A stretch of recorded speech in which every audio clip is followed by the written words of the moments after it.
Hello guys, welcome to Sunday comment box. So last Sunday video la vanda comment kala reply பார்க்கலாம். உங்களுக்கு ஏதாவது doubt இருந்தா டெஃபினட்டா வீடியோக்குள்ள கமெண்ட் பண்ணுங்க. நெக்ஸ்ட் சண்டே அதுக்கான ரிப்ளையும் பார்க்கலாம். So first வந்து பாத்தீங்கன்னா ஆண்டனி விஜய் ஃபர்ஸ்ட் கமெண்ட் வந்து Blogger ல இருந்து WordPress-க்கு மைக்ரேட் பண்ண முடியுமா with the same permalink. ஆக்சுவலா இது வந்து Blogger வெப்சைட் ஓகேவா? அவர் என்ன கேட்டிருக்காரு அப்படின்னு கேட்டீங்களா, Blogger வெப்சைட்ல இருந்து நம்ம சேஞ்ச் பண்றோம் WordPress-க்கு மூவ் ஆகுறோம், டெஃபினட்டா மூவ் ஆகணும் அப்படி ஓகேவா? அப்படி பண்ணும்போது இந்த பர்மலிங்க், அதாவது இந்த டொமைன் வந்து இங்க பாத்தீங்கன்னா technologymixit.com.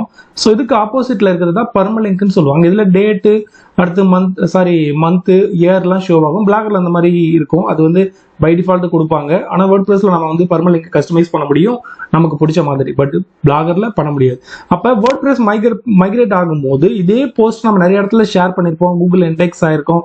ஸோ சம்டைம்ஸ் வந்து அது என்ன ஆகும் அப்படின்னு கேட்டீங்கன்னா, பர்மலிங்க் வந்து சேஞ்ச் ஆயிடுச்சுன்னா அந்த நம்ம ஏற்கனவே நிறைய இடத்துல ஷேர் ஆனது, இண்டெக்ஸ் ஆன லிங்க் போஸ்ட் வந்து ஓப்பன் ஆகாது, அந்த ஓல்டு போஸ்ட் வந்து ஓப்பன் ஆகாது. அப்ப சேம் பர்மலிங்க்ல பண்ண முடியுமா அப்படின்னு கேட்டிருக்காரு. அதுல நிறைய அட்வான்ஸ் பிளகின்லாம் வந்திருக்கு, இதை பத்தி டெடிகேட்டா வீடியோ கூட பண்ணிருக்கிறேன். அதாவது 404 சிமிலர் மானிட்டர் பண்ணிட்டு சிமிலரா இருக்கிறது எல்லாத்தையுமே இது பண்ற மாதிரி. மேக்சிமம் வந்து டைட்டில் வந்து இங்கிலீஷ்ல இருந்தது அப்படின்னாலே அந்த டைட்டிலுக்கு ரிலேட்டடா பர்மலிங்க் இருந்திருக்கும், ஆட்டோமேட்டிக்கா எடுத்துக்கும். அது ஒரு பிரச்சனையே கிடையாது. அது கொஞ்சம் டீட்டெயிலா பண்ணணும், ரொம்ப எப்படி சொல்ல, அதை கொஞ்சம் பெஸ்டா பிளகின் வச்சு செட் பண்ணி ரேங்க் மேத்ல பாத்தீங்கன்னா ஆட்டோமேட்டிக்கா டிடெக்ட் பண்ணி சிமிலரா இருக்க போஸ்ட்ல கொடுத்துடும். பட் ஆனா நம்ம அதே சேம் போஸ்ட்டை பண்ணணும்னாலும் பண்ணலாம், மேனுவலா ரீடைரக்ஷன் பண்ணாலும் பண்ணலாம். அப்போ ரொம்ப அதிகமா Blogger-ல போஸ்ட் இருக்கு அப்படின்னு வச்சுக்கோங்களேன், நம்ம என்ன பண்ணலாம்னு கேட்டீங்கன்னா, அந்த போஸ்ட் எல்லாம் எதுல அதிகமா மேஜர் ஆஃப் டிராபிக் எதுல இருந்து வருதோ அப்படின்னு பார்த்து அந்த பர்டிகுலர் போஸ்ட்லாம் கொஞ்சம் நம்ம மேனுவலா பண்ணலாம். மற்ற போஸ்ட்லாம் சிமிலர் போஸ்ட்ல ரீடைரக்ஷன் பண்ணிடலாம். ஐடியா இருந்தா சொல்லுங்க, டெஃபினட்டா வந்து கான்டாக்ட் பண்ணுங்க, மெயில் பண்ணுங்க, கண்டிப்பா ரிப்ளை பண்றேன். அடுத்து வந்து பாத்தீங்கன்னா அந்த மெசேஜ் கொஞ்சம் பெருசு தான், பட் நான் படிச்சுட்டேன். Hi sir, I got AdSense approval 2 days before. Thank you so much for your valuable information about Blogger. ஆக்சுவலா நீங்க வந்து இந்த கமெண்ட்ல என்ன கொஸ்டின்ஸ் அப்படின்னு கேட்டீங்கன்னா, Blogger-ல ஆட் ஃபிக்ஸ் பண்ற பத்தி, ஆட்டோ ஆட் ஃபிக்ஸ் பண்ணிருக்கேன், மேனுவல் ஆட் ஃபிக்ஸ் பண்ணா ஒரு சில ஏரியாவில் வந்து பாத்தீங்கன்னா ஒர்க் ஆகல அப்படிங்கிற மாதிரி இருக்கு. ஆக்சுவலா Blogger-ல வந்து ஆட்டோ ஆட் வைக்கலாமா மேனுவல் ஆட் வைக்கலாமான்னு கேட்டீங்கன்னா, நான் வந்து Mag1 அப்படின்னு ஒரு தீம்ஸ் கொடுத்துருப்பேன். Mag1 ராக்கர்மிக் ஸ்டேஷன் அடிச்சீங்கன்னா ஒரு வீடியோ வரும். அந்த வீடியோவில் கீழே இருக்க தீம்ஸ் வந்து டவுன்லோட் பண்ணி யூஸ் பண்ணிக்கிட்டீங்கன்னா சிங்கிள் பிளேஸ்மெண்ட்ல லைக் WordPress மாதிரி ஒரே பிளேஸ்மெண்ட்ல நம்ம ஆட் ஒரு 3 கோடு ஃபிக்ஸ் பண்ணணும்னு வச்சுக்கோங்களேன், எல்லா போஸ்ட்லயும் ஷோ ஆகும். சப்போஸ் ஏதாவது இன்வால்வ் ஆக்டிவிட்டிஸ் வருது, நம்ம ஆடை ரிமூவ் பண்ணணும்னு நினைச்சா டேரக்டா அந்த 3 பிளேஸ்மெண்ட்ல மட்டும் ஆடை ரிமூவ் பண்ணா போதும், மற்ற பிளேஸ்மெண்ட்ல எல்லாத்தையும் ரிமூவ் ஆயிடும். அதேதான் போஸ்ட்டுக்கு மேல கீழே மிடில் அந்த மாதிரி ஃபிக்ஸ் பண்ண முடியும் ஒரே பிளேஸ்மெண்ட்ல இருந்து. அது பெஸ்டா இருக்கும். இப்போ வந்து மேனுவல் ஆட் வேணுமா ஆட்டோ ஆட் வேணுமான்னு கேட்டா, ஆட்டோ ஆட் வந்து லோட்ஸ் கம்மியா வச்சுக்கோங்க, ஆங்கர் ஆடு அந்த மாதிரி ஆட்லாம் வந்து ட்ரை பண்ணுங்க. நீங்க இன்னும் அட்வான்ஸா தெரிஞ்சுக்கணும் அப்படின்னு நினைச்சீங்கன்னா ராக்கர்மிக் ஸ்டீச், அதாவது Blogger ஆட் ஃபிக்ஸிங் ராக்கர்மிக் ஸ்டீச் அடிங்க. மேக்ஸிமம் நீங்க வந்து கொஞ்சம் காசு வந்த உடனே ஓரளவு ஏர்னிங்ஸ் பண்ண உடனே டெஃபினட்டா நீங்க WordPress-க்கு மூவ் ஆகிறது தான் பெஸ்ட். ஏன்னா நம்ம வந்து Blogger-ல அவ்வளோவா கஸ்டமைஸ் நம்ம எதிர்பார்க்க முடியாது கம்பேர்ட் டு WordPress. ஸோ WordPress-ல நிறைய அட்வான்ஸ் ஃபீச்சர்ஸ் கிடைக்கும், ஆட் பிளேஸ்மெண்ட்டாக இருந்தாலும் எதுவாக இருந்தாலும்.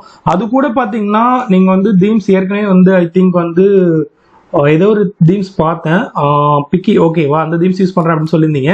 இப்போ வந்து நான் சொன்ன Mag1 தீம்ஸ் பெஸ்டா இருக்கும், அது ஓரளவு WordPress ரேஞ்சுக்கு இருக்கும், சிங்கிள் பிளேஸ்மெண்ட்ல ஹேண்டில் பண்ற மாதிரி. ஓகே, அதை ட்ரை பண்ணுங்க. கொஞ்சம் மாதிரி ஏர்னிங்ஸ் வந்து அப்படின்னா நீங்க டெஃபினட்டா வந்து WordPress-க்கு ஷிஃப்ட் ஆயிடுங்க. அதுதான் அட்வான்ஸ் பிளாகிங். அடுத்தது வந்து பாத்தீங்கன்னா சில வெப்சைட்ல டெர்ம்ஸ் அண்ட் கண்டிஷன் பிரைவசி பாலிசிலாம் எதுவுமே இல்லை, பட் ஆனால் AdSense அப்ரூவல் கொடுத்துட்றாங்க. வெப்சைட் கண்டென்ட் பொறுத்து கொடுப்பாங்களா, என்ன பண்ணுவாங்க அப்படிங்கிற மாதிரி கேட்டிருக்காங்க. கீழே வந்து பாத்தீங்கன்னா பிரவீன் ரவி வந்து ரொம்பவே ஒரு சூப்பரான ரிப்ளை பண்ணியிருக்காரு. ஆக்சுவலா வந்து பாத்தீங்கன்னா ஒரு EAT அல்கோரிதம் அப்படின்னு ஒன்று இருக்கு. இந்த EAT அல்கோரிதம் பாத்தீங்கன்னா எக்ஸ்பர்டைஸ் அத்தாரிட்டி ட்ரஸ்ட் அப்படின்னு சொல்லுவாங்க. அதாவது ஒரு கண்டென்ட் ரைட்டரோ ஒரு வெப்சைட்டோ ஒரு URL-ஓ இருக்குன்னா அதுக்குன்னு ஒரு அத்தாரிட்டி இருக்கும். இப்போ ஒரு கண்டென்ட் ரைட்டர் இருக்காங்கன்னு வச்சுங்களேன், அந்த கண்டென்ட் ரைட்டருக்குன்னு ஒரு சில சோஷியல் மீடியாஸ் வந்து கொடுத்துருப்பாங்க, அவங்களுக்கு நிறைய இடத்துல ப்ரொஃபைல் மேக் ஆயிருக்கும். அப்போ அந்த கண்டென்ட் ரைட்டர் ஒரு வெப்சைட்ல போயிட்டு, அதாவது நியூ வெப்சைட்ல கண்டென்ட் ரைட் பண்ணா கூட அந்த அவரோட EAT அல்கோரிதம் அவருக்கு எப்படி ஒர்க் ஆகுதுங்கிறத பொறுத்து ஆட்டோமேட்டிக்கா போஸ்ட் ரேங்க் ஆகும். அந்த மாதிரி ஒரு சில இடத்துல வந்து பாத்தீங்கன்னா அவங்க அத்தாரிட்டி நிறைய வச்சிருப்பாங்க, அதை வச்சு கூட உடனே இவர் சொல்ற மாதிரி அப்ரூவல் கிடைக்கிறதுக்கு நிறைய சான்சஸ் இருக்கு.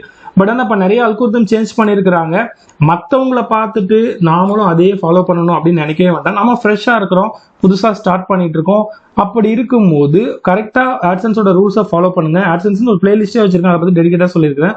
என்னென்னலாம் தேவையோ அதை ஃபுல்ஃபில் பண்ணுங்க, ரெகுலரா ஒர்க் பண்ணுங்க, டெஃபினட்டா வந்து ரேங்க் ஆகும், ஏர்ன் பண்ண முடியும். அடுத்து பாத்தீங்கன்னா hi bro, how are you? Fine, நல்லா இருக்கேன் ப்ரோ. கூகுள் நியூஸ்ல ஐகான் எப்படி போஸ்ட் டாப்புக்கு மேலே கொண்டு வரது? அதாவது கூகுள் நியூஸ்ல வந்து பாத்தீங்கன்னா அந்த ஐகான்ஸ் பட்டன்ஸ் பத்தி சொல்லியிருக்கீங்க. இதுதான் கேட்குறீங்கன்னு நினைக்கிறேன். இதை பற்றி நான் வீடியோ ஒன்று டெடிகேட்டாக பண்ணியிருக்கிறேன். ஒரு இமேஜ் வந்து நீங்கள் அப்லோட் பண்ணிவிட்டு டிராஃப்டில் போட்டு அதுக்கப்புறம் அந்த இமேஜ் இங்கே கொடுத்தா போதும், ஆட்டோமேட்டிக்காக வந்துடும். அதுவும் இல்லாமல் கூகுள் நியூஸில் போயிட்டு ஐகான்ஸ் எப்படி ஃபிக்ஸ் பண்ணுறதுன்னு கேட்குறீங்களான்னு தெரியல. பட் இதுக்குமே இந்த ஐக்கான் எப்படி ஃபிக்ஸ் பண்ணுறது, எப்படி கிளிக் பண்ணால் வந்து பார்த்தீங்கன்னா கூகுள் நியூஸுக்கு போகுங்கிறதும் வீடியோ பண்ணியிருக்கிறேன். கூகுள் நியூஸில் எப்படி அப்ரூவல் எடுக்கிறது அப்படிங்கிற விஷயமும் நான் சொல்லியிருக்கிறேன். ஓகேவா? கூகுள் நியூஸ் ராக்கமிக் ஸ்டிச் அப்படின்னு நடிச்சிங்கனாலே உங்களுக்கு வீடியோ வரும். அதை வச்சு டெடிகேட்டாக நீங்கள் பார்த்து தெரிஞ்சுக்கலாம். எனிவேஸ், அடுத்த கமெண்ட் போகலாம். அடுத்த கமெண்ட் பார்த்தீங்கன்னா, ப்ரோ இங்கிலீஷில் இருக்கிற கண்டென்ட்டை தமிழில், ஓகே ப்ரோ இங்கிலீஷ் கண்டென்ட்டை டிரான்ஸ்லேட் பண்ணி தமிழில் பிளாக் யூஸ் பண்ணலாமா? அப்படி பண்ணனா ஆட்சன்ஸ் அப்ரூவல் கிடைக்குமா? அப்படிலாம் வந்து பார்த்தீங்கன்னா நீங்கள் கீழே கூட பார்த்தீங்கன்னா சொல்லியிருப்பாங்க, உங்கள் ஓன் வேர்ட்ஸ் யூஸ் பண்ணுங்க அப்படின்னு சொல்லிட்டு பிரவீன் ரவி சொல்லியிருக்காரு. தேங்க்யூ. ஆக்சுவலாக அவர் சொன்ன மாதிரி ஓன் வேர்ட்ஸ் யூஸ் பண்ணுறது ரொம்ப பெஸ்ட். அதாவது ஒரு கண்டென்ட்டை பற்றி எழுத போகிறீங்க, போஸ்ட் எழுத போகிறீங்க, நிறைய யூடியூப் சேனல் வீடியோஸ் பாருங்கள். இங்கிலீஷ் கண்டென்ட்டை தமிழில் டிரான்ஸ்லேட் பண்ணி நீங்கள் படிங்க. அதில் இருக்கிற விஷயத்தை தெரிஞ்சுக்கோங்க, நாலேஜ் எடுத்துக்கிட்டு அதெல்லாம் வச்சு மற்றவங்களாம் என்னென்னலாம் மிஸ் பண்ணியிருக்காங்க அப்படிங்கிறதெல்லாம் கலெக்ட் பண்ணி ஒரு பேக்கேஜாக ஒரு நல்ல குவாலிட்டியான ஒரு கண்டென்ட்டாக கிரியேட் பண்ணுங்க. ரொம்ப பெஸ்ட்டாக இருக்கும். எல்லா விஷயத்தையும் மற்றவங்க எல்லாருமே ஒரு விஷயத்த ஃபுல்ஃபில் பண்ணியிருக்க மாட்டாங்க, ஏதாவது ஒன்று மிஸ் பண்ணியிருப்பாங்க. அவங்க மிஸ் பண்ணது என்ன ஒருத்தவங்க செஞ்சிருப்பாங்க. அப்படி ஒரு 4-5 விஷயத்த வந்து செக் பண்ணுங்க, அனலைஸ் பண்ணிட்டு ஒரு போஸ்ட்டை உருவாக்குனா ரொம்ப பெஸ்ட்டாக இருக்கும். அடுத்தது, ப்ரோ நான் ஹெட்லைன்ஸ் வச்சிருக்கேன் கூகுளில் அதே கண்டென்ட். ஓகே, இந்த இது நான் படித்தேன். என்னன்னு கேட்டிங்கன்னா, பாரி வந்து WordPress வெப்சைட் தான் இருக்குது. பட் நான் போஸ்ட்டில் ஒரு ஹெட்லைன் பண்ணியிருக்கேன். ஆனால் கூகுளில் சர்ச் பண்ணும்போது வேறு ஹெட்லைன்ஸ் ஷோ ஆகுது அப்படின்னு சொல்லியிருந்தாரு. இது என்ன விஷயம் கேட்டிங்கன்னா, கூகுளில் ரீசெண்டாக ஒரு அப்டேட் வந்திருக்கு. அந்த அப்டேட்டில் வந்து பார்த்தீங்கன்னா சப்ஹெட்டிங் நிறைய வந்து ஹெட்லைன்ஸில் வரும். அதாவது ஒரு கொயரி இருக்கு, ஒரு கீவேர்ட் இருக்குன்னா அந்த கீவேர்டில் ஏதாவது நம்மளோட ஓவரால் போஸ்ட்டில் இருக்கிற ஒரே ஒரு பேராகிராஃப் இல்லை சப்ஹெட்டிங் மட்டும் ரேங்க் ஆகும். ஸோ நீங்கள் அந்த ஹெட்டிங் சேஞ்ச் ஆகி காட்டுதுன்னா அதை கிளிக் பண்ணுனா மெயின் போஸ்ட் ஃபுல்லாக ஓப்பன் ஆகுதா, இல்லை உங்களோட போஸ்ட்ல ஏதாவது ஒரு பேராகிராஃபுக்கு போதா, சப்ஹெட்டிங்க்கு போதா பாருங்க. அப்படி ரேங்க் ஆகிறதுக்கு நிறைய சான்சஸ் இருக்கு. ஏன்னா இப்போ ரீசெண்டாக வந்து அப்டேட்ல வந்து ரீசெண்ட்னா ஐ திங்க் ஒரு 6 to 8 months ஆக போகுதுன்னு நினைக்கிறேன், எல்லாருக்கும் தெரிஞ்ச அஃபிஷியலா. பட் அதுக்கு முன்னாடி இது ஒர்க் ஆக ஆரம்பிச்சிடுச்சு. அதாவது இப்போ ஓவரால் போஸ்ட் ஃபுல்லா ரேங்க் ஆகாம ஒரு பர்டிகுலர் பேராகிராஃப் மட்டும் ஒரு யூசரோட சந்தேகத்தை தீர்க்கிற மாதிரி இருந்தீங்கன்னா அந்த சப்ஹெட்டிங் மட்டும் ஷோ ஆகிறதுக்கு நிறைய வாய்ப்பு இருக்கு. அப்படி இது இல்லை அப்படின்னா நீங்க உங்களோட பிளகின், அதாவது எஸ்இஓ பிளகின் இருக்கு இல்லையா, அதை சேஞ்ச் பண்றது பெஸ்டா இருக்கும். இல்லை அதோட செட்டிங்ஸை ஒன்ஸ் செக் பண்ணுங்க. அடுத்தது, உங்களுக்கு ஆட்சன்ஸ் அப்ரூவல் ஏற்பட்ட சந்தேகங்களுக்காக ஒரு வாரம் முன்பே மெயில் பண்ணியிருந்தேன். இன்று வரை உங்களிடமிருந்து பதில் வரவில்லை. கணேசன், சாரி, நான் செக் பண்றேன். அகைன் ஒன்ஸ் பண்ணுங்க, கண்டிப்பா நான் உங்களுக்கு ரிப்ளை பண்றேன். அடுத்தது, ரொம்ப சூப்பரான question, simple question. What is failure content? Failure content அப்படின்னா என்ன எக்ஸாம்பிள் சொல்றது? எப்பயுமே சொல்ற ஒரே எக்ஸாம்பிள் சொல்றேன். ஃபெயிலியர் கண்டென்ட்னு ஒன்றும் கிடையாது. இப்போ வந்து புரியுற மாதிரி சொல்லணும்னா, இப்போ கைன் மாஸ்டர் நான் நிறைய இடத்துல சொல்லியிருக்கிறேன். இப்போ கைன் மாஸ்டரை எப்படி யூஸ் பண்ணணும் அப்படிங்கிறத பற்றி யூடியூப்ல நிறைய வீடியோஸ் இருக்கு. அப்போ அதே நம்ம கண்டென்ட்டாக எழுதணும் அப்படின்னா யார் படிப்பா? ஸோ வீடியோஸ் வந்து அட்வான்ஸ் இல்லையா? வீடியோஸை பார்த்து தெரிஞ்சுக்கிறத விட நம்ம ஸ்க்ரீன்ஷாட்டை வச்சுட்டு கண்டென்ட்ல வித் ஸ்க்ரீன்ஷாட்டு ஏரோ மார்க்லாம் கொடுத்து ஒரு ஆர்டிகல் எல்லாம் ரேங்க் ஆகுமா? ஸோ அது ஃபெயிலியர் கண்டென்ட்.